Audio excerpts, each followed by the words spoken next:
look like I belong in middle school? Probably not. Hopefully not. That'd be weird. Please don't let that be it. Either way, yeah, hello, my name's Elizabeth, but you can call me Liz, and in today's video, we're going to be talking about the anime Dr. Ramune, Mysterious Illness Disease. So if you want to see that, keep on watching, but first, let's get it. Till they murder me.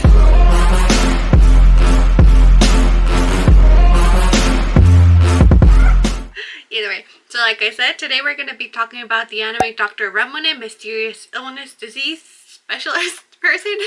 So as always, I'm going to be telling you the general information, the characters, the general plot, and my final thoughts. So without further ado, Jack.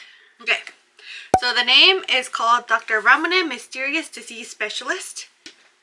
The Japanese name is, I apologize because I don't speak Japanese, so I'm sorry. It's Kai Byoi Ramune. It was released in January 10th, 2021 till March 28th, 2021. It is about 12 episodes with about 23 minutes each episode. It is comedy, psychological, supernatural, and a shonen type of genre. And it was animated, I guess, by the studio Platinum Vision. So now, let me tell you about the characters. So, of course, just like in any other anime, there's a bunch of characters, especially this one. Depending on each episode, there's different characters based on what Dr. Ramune is treating. But I'm just going to tell you kind of like the main cast that we see over and over and over. The first one is, of course, Dr. Ramune. He is voiced by Uchida Yuma, who has been in Fruits Baskets as Kyoi Soma, as well as Given as Uenoyama Ritsuka. So Dr. Ramune is basically the doctor who specializes in treating patients who have mysterious diseases, as we normal people would call it. Then we have Kuro, who is voiced by Nagatsuka Takuma, who has been in Owari no Seraph as Lakus Welt, that purple haired dude. So Kuro is a middle school student and he is Dr. Ramune's assistant. Then we have Ayame, who is voiced by Ueda Kana, who has been in Fate as Rin Tosoka. I was gonna say Usuka. Tosaka. So Ayame in the anime, she is a little 9-year-old girl, but technically she is an 103-year-old woman who was the former owner of the mysterious wares shop Akatsuki. But she's actually a 103-year-old, but she just looks like a 9-year-old. Because she like, I don't know if she reincarnated, I don't know. And then we have Nico, who is low-key my favorite, who is voiced by my BA husband, Nobuhito Okamoto, who has been in Boku no Hero Academia as Bakugo, as well as Blue Exorcist as Rin. So Nico is technically Ayame's great-grandchild, and he is the former owner of the mysterious wares shop Akatsuki. And he is blind, but he is able to open his eyes into the, what was it called? Disposition world. I'll explain later. And then finally we have Momoji, who is voiced by Sawabe in Unity, who has been in Jujutsu Kaisen as Sukuna, as well as Boku no Hero Academia as Aizawa. And he is basically Ramune's master. He is a very cunning, sadistic scholar who like literally has no sense of direction, so he always has a little, what was it, puppy pico, that little bird, to guide him, or else he would be lost. So like I said, there's other characters, and this anime is one of those kind of like daily life type of thing, or life type animes, where each episode we meet new characters based on the mysterious illness that we are introduced to in that episode. So now, time for the plot. So, as long as hearts exist in people, there will always be those who will suffer. Then something strange enters these weak people's minds and creates a mysterious illness. And this mysterious illness manifests in the body. It is unknown to most, but it does exist. And therefore comes Dr. Ramune to the rescue. So I really like Dr. Ramune because it's one of those animes that kind of makes you think more than just the anime. And I feel like this, like episode 1, basically like shows you, because in episode 1 we meet Koto. I think her name, yeah. Koto is her name. And she's like this little child who's like, I want to say they're 5, 6, between like less than 10 or maybe more. But she's a young child who is also a child actress. Goto comes to Dr. Ramune because she meets Kuro, who like she kind of explains to him what she's been going through, and she's gone through multiple normal doctors, and they haven't really like I don't know why this is happening. They haven't given her an answer. So she goes to Dr. Ramune.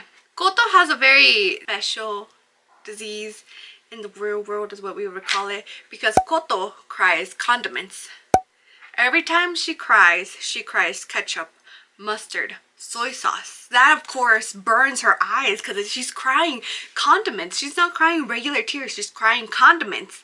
Dr. Ramone prescribes her this little green tea and contact lenses to wear. However, these are just temporary, will kind of relieve her of her illness. And if she doesn't kind of like talk to her mom and be like, this is what's been going on, then she will suffer greatly. Koto, however, like really likes her mom. She decides like, okay, like I'm gonna drink this tea and I'm gonna wear the contact lenses. However, because she wears the contact lenses, the disease doesn't have a way to like get out of her system. So she collapses one day while doing an interview. Dr. Ramune kind of like comes in and like she has her hands and her legs are like completely covered in like this black and like either this black dust or they're like really black, and it's because the illness hasn't been like able to leave her body, so it manifested in another way as her black hands and legs. Then we kind of learned that Koto, like when she was younger, she really liked being a child actress, but as she grew older and as she grew more famous, her mother is kind of like greed took over. Because Koto, like after a while, she was like, okay, yeah, I don't want to do this. Like she wanted to be a little girl. She wanted her mom to cook her a nice meal. She wanted to spend time like as any other child, but because of her mother's greed, she was like, no, Koto, you have to be a child actress. You have to be the number one. You have to give me all these material expenses that the mom has.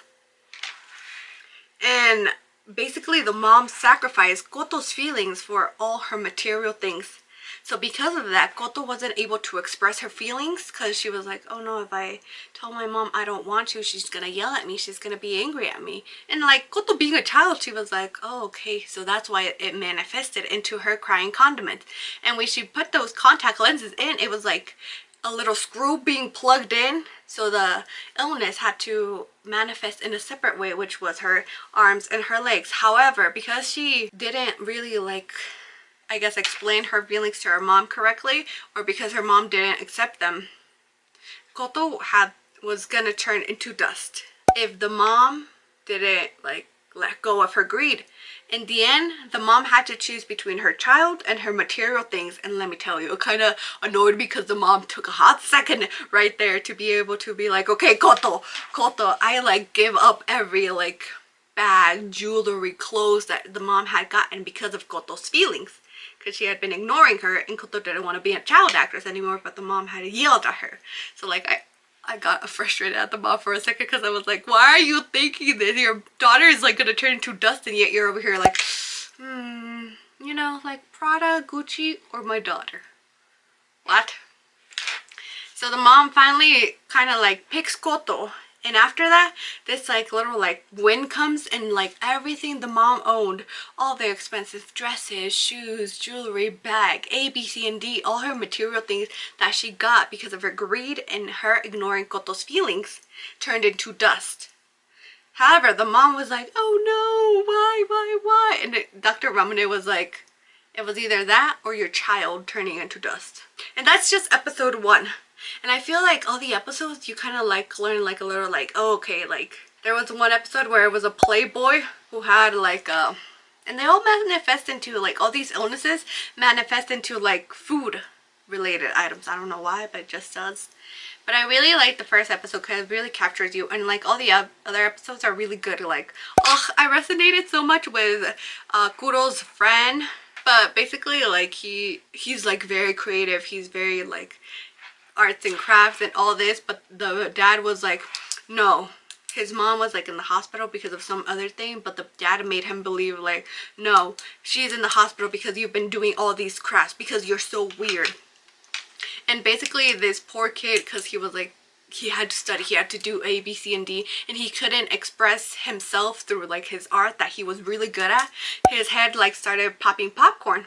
So because of that, like Kuro, after the whole thing, Kuro had to go and rescue him and get the popcorn inside. And it was like finally revealed that the dad was actually really loving, but like he just like, I don't know, didn't want like the kid to leave him.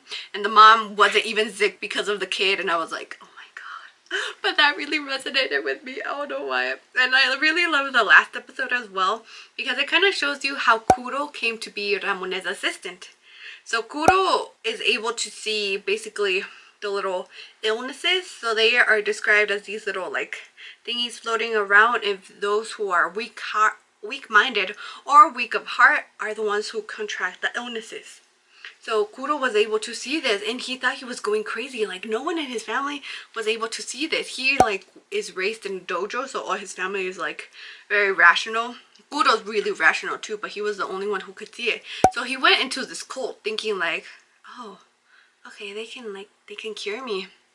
But yeah, like Dr. Ramune saved him, and Kuro was like, oh, you see these things as well as I am, and I was seeing them because like I had my own mysterious illnesses where he couldn't eat and he just threw up sand, and like none of his family believed him. He had to defend Dr. Ramune, and Dr. Ramune like basically showed them like this is what Kuro sees, and like everyone's like, oh shit, okay, yeah, sorry about that. But yeah, my final thoughts. I feel like you should definitely see this anime. I feel like it's lighthearted in a sense, but it's also, it kind of shows you like more, I guess, in a way, because it shows you like people's greed can, you know, be at a cost of someone else's feelings. People who like are playboys, like you are hurting all these girls' hearts for what? To like what? I feel like it's one of those animes that like makes you think. I don't know. I haven't seen Wonder Egg Priority, but like I feel like it's like Dr. Ramune and Wonder Egg Priority. And I feel like it's one of those animes that I would recommend if you are not faint of heart, not weak-hearted, I guess. Because I feel like it really shows you like more. I don't know how else to describe it. Like I feel like it's very real life. Like if you take out all the illnesses and how it is manifested into the like the body manifests these illnesses, I feel like it's very real world, because there's a lot of people who like are very greedy, who like don't care about other people but only themselves, who like will try and bring you into a cult because like we gotta grow our cult or something. So I feel like it's one of those animes. I would recommend it if you are, I guess if you're a teenager or above. I feel like it's not one of those animes that you might get if you are like younger. If you do, yay, you're really mature. But if you don't, that's okay, because it's like one of those more mature animes that's not really mature, but like mature, you know? It's like one of those PG-13s, like contains mature content. But yes, that's basically all I had to say for Dr. Ramune. It is, because it's only 12 episodes, I want a season 2 because I want more mysterious illnesses. Like, I want more. I was hooked. But I don't know if they're doing a season 2 or not. I feel like this would be cool as a live action too. Or like a, yeah, as a live action. Because I feel like it's gonna like, it can be translated so well into the real world. Just like take out all those mysterious illnesses and it's like, wah. But yes. Question. Have you ever seen Dr. Ramune? What do you think of Dr. Ramune? If you have seen it, who is your favorite character? Like I said, I think low-key my favorite character is Nico, just because he's like really kind. He's blind, but when he opens his eyes, he's able to see into this other dimension, and he's able to be like, okay, this and this, and his hearing, he has really good hearing. He's just my favorite, as well as Dr. Ramune, because I feel like Dr. Ramune, he doesn't look like a doctor, he doesn't act like a doctor. He is very like, he will go all the way for his patients, and that's what his momiji, his master, like that's what he doesn't like, because Dr. Ramune can't separate work and life. Because like after the end of every episode, and especially at the end of Dr. Ramune, they all have like this little picnic where they invite everyone who has been in the 12 episodes, and they all have this little picnic for Dr. Ramune, because he was thinking of quitting. But then Kuro heard of it and he was like, no, like you go all the way out for your patients, and they really, really appreciate it. So it was like a way to thank Dr. Ramune and like kind of remind him like, you know, thank you. We know you risk your life and we know you go all out for your patients, but like, you know, we see you, we appreciate you. And that's what Momiji, like, he's really afraid that Dr. Ramune is gonna go too far, and Dr. Ramune is teaching Guro to be his assistant. So he's like, if Guro sees this, because he like climbed this tall building in order to get like his friend's popcorn. But yeah, he was like, oh no. Although I do think that Momiji, like, it's kind of like the villain, not villain, because they all describe him as a, like, villain, but he's very sadistic and cunning. That's all I'm going to say about him. But yes, I want them to expand more on his and Dr. Ramone's relationship, or just on him in general. I think he'd be a cool character to expand if they do a season 2. You can follow me on Instagram or Twitter at e_Gomez_Liz, and yeah. Comment, like, subscribe to my channel for more random shit, because that's what I'm here for, folks. And yeah, bye. Thanks for watching. See you next time. Tell me pretty lies, look me in the face. Tell me that you love me.